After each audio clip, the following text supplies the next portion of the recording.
সবচেয়ে আশ্চর্যের বিষয় আজকে জার্নালিস্টদের যারা ওনার অ্যাসোসিয়েশন নোয়াব অনেক বড় বড় কথা বলেন, একটা জার্নালিস্টের ইকুইপমেন্ট তারা দেন না।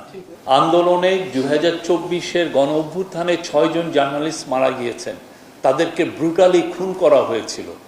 আমরা যারা জার্নালিজম করি, আমরা এইখানে বা আমাদের যেগুলো সেমিনার হয়, যে সেমিনারের মূল যে প্রতিপাদ্য বিষয় থাকে এগুলো ক্ষেত্রে অনেক ক্ষেত্রে দেখা যায় যে অনেক বেশি করে আমরা সরকারকেই সমালোচনা করি। সরকার এটা করা উচিত ছিল, করছে না, সরকার ওইটা করা উচিত ছিল, ওইটা করছে না, এবং সরকারের ফেইলুরগুলো এত বেশি সামনে এসে সবার মধ্যে দাঁড়ায়, আমরা অন্যান্য যারা অ্যাক্টর আছে জার্নালিজমের ক্ষেত্রে, সেফ জার্নালিজমের জন্য যারা যারা দায়ী তাদের কথাটা আমরা ভুলে যাই। এই ভোলাটা উচিত না। এইটা আমাদের যারা ইউনিয়ন আছেন তাদেরকে আমি বলবো যে আপনারা এই বিষয়টা আমাদেরকে অবশ্যই আমাদের ফেইলুরগুলো যেগুলো আছে আপনি ম্যাগনিফাই করবেন, সবাইকে জানাবেন যে না সরকারের এই ব্যর্থতা আছে, কিন্তু অন্যান্য যাদের ব্যর্থতা তাদের কথাটাও বলা উচিত। এই ব্যর্থতা অনেক বড় ব্যর্থতা। আমাদের জুলাই আগস্টে আন্দোলনে 2024-এর গণ অভ্যুত্থানে 6 জন জার্নালিস্ট মারা গিয়েছেন, তাদেরকে ব্রুটালি খুন করা হয়েছিল।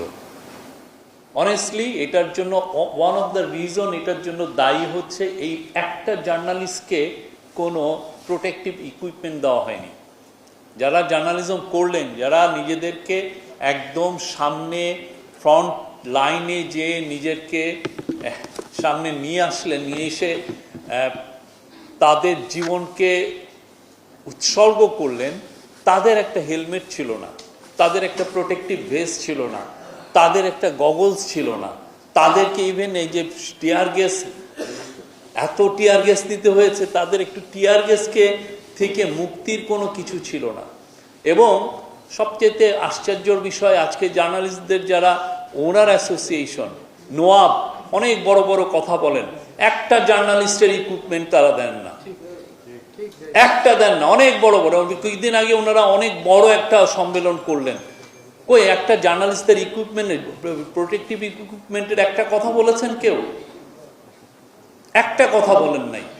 এডিটর্স কাউন্সিল অনেক বড় বড় কথা বলে, এই বিষয়টা নিয়ে তারা একটা স্টেটমেন্ট দেন নাই। 6 জন জার্নালিস্ট মারা গেল, নোয়াব এডিটর্স কাউন্সিল কি একটা স্টেটমেন্ট দিয়েছিলেন? আমি দেখি নাই, সরি, আপনারা দেখতে পারেন। এইটা তো আমি অবশ্যই আপনারা সরকারের ব্যর্থতা তুলে ধরবেন। সরকার অনেক কিছু ফেল করে, কিন্তু যারা আপনার এমপ্লয়ার, যারা আপনাকে একটা হোস্টাইল একটা ইভেন্ট কাভার করতে পাঠাচ্ছে, তাদের অনেক দায়িত্ব আছে। সেই দায়িত্ব তারা কতটুকু পালন করছে সেটা নিয়েও আপনারা একটু সোচ্চার হবেন। এটা আমি আপনাদেরকে অনুরোধ করব।